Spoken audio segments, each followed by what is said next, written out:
इस वीडियो में हम जानेंगे गंगा नदी की महिमा, गंगा नदी की उत्पत्ति, गंगा नदी का पृथ्वी पर अवतरण और कैसे शिव जी ने गंगा को अपनी जटाओं में बांध लिया आदि के बारे में इस वीडियो में हम आज विस्तार से जानेंगे। गंगा नदी को हिंदू लोग माँ एवं देवी के रूप में पवित्र मानते हैं।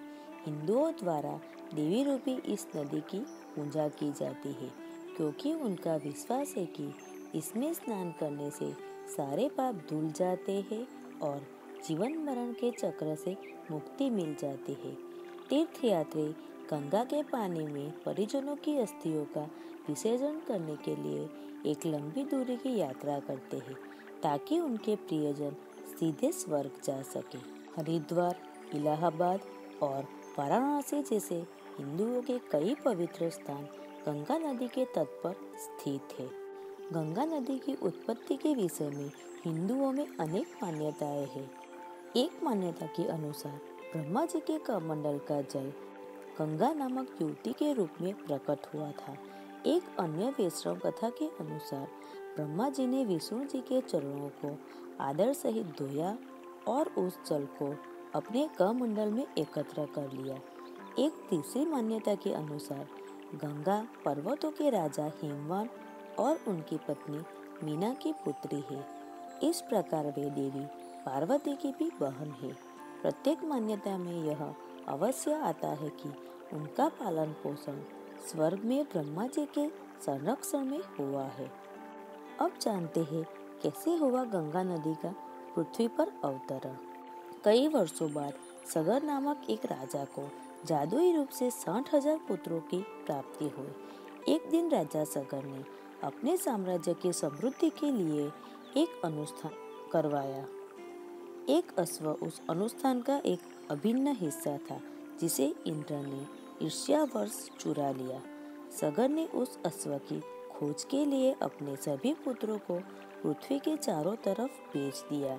उन्हें वह पाताल लोक में ध्यान मग्न कपिल ऋषि के निकट मिला।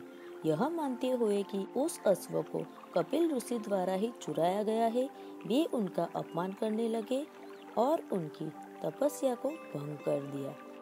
ऋषि ने कई वर्षों में पहली बार अपने नेत्रों को खोला और सगर के बेटों को देखा। इस दृष्टिपात से वे सभी के सभी 60,000 पुत्र जलकर भस्म हो गए। अंतिम संस्कार न किए जाने के कारण सगर के पुत्रों की आत्माएं प्रेत बनकर विचरने लगी। जब दिलीप के पुत्र और सगर के एक वंशज भगीरथ ने इस दुर्भाग्य के बारे में सुना तो उन्होंने प्रतिज्ञा की कि वे गंगा को पृथ्वी पर लाएंगे ताकि उसके जल से सगर के पुत्रों के पाप धुल सके और उन्हें मोक्ष प्राप्त हो सके।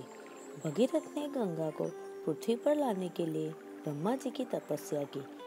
ब्रह्मा जी मान गए और गंगा को आदेश दिया कि वह पृथ्वी पर जाए और वहां से पाताल लोक जाए ताकि भगीरथ के वंशजों को मोक्ष प्राप्त हो सके।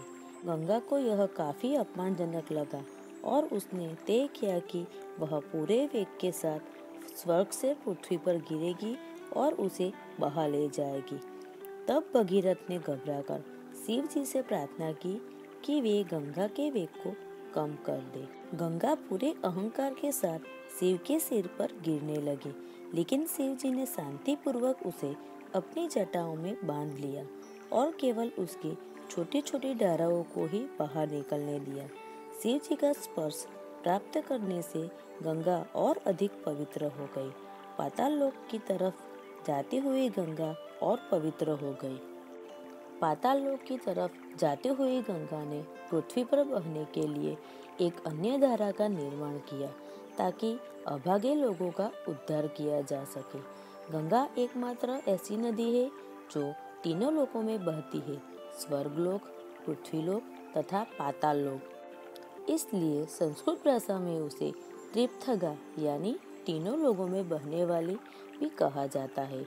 भगीरथ के प्रयासों से गंगा ने पृथ्वी पर आने के कारण उसे भगीरथी भी कहा जाता है और दुस्साहसी प्रयासों तथा दुष्कर उपलब्धियों का वर्णन करने के लिए भगीरथी प्रयत्न शब्द का प्रयोग किया जाता है। गंगा को जाह्नवी नाम से भी जाना जाता है। ऐसा कहा जाता है कि पृथ्वी पर आने के बाद गंगा जब भगीरथ की तरफ बढ़ रही थी, उसके पानी के वेग ने काफी हलचल पैदा की और जाह्नू नामक ऋषि की साधना तथा उनके खेतों को नष्ट कर दिया। इससे क्रोधित होकर उन्होंने गंगा के समस्त जल को पी लिया। तब देवताओं ने जाह्नू से प्रार्थना की कि वे गंगा को छोड़ दे ताकि वह अपने कार्य हेतु आगे बढ़ सके। उनकी प्रार्थना से प्रसन्न होकर जाह्नू ने गंगा के जल को अपने कान के रास्ते से बह जाने दिया। इस प्रकार गंगा जाह्नवी नाम यानी जाह्नू की पुत्री का नाम पड़ा।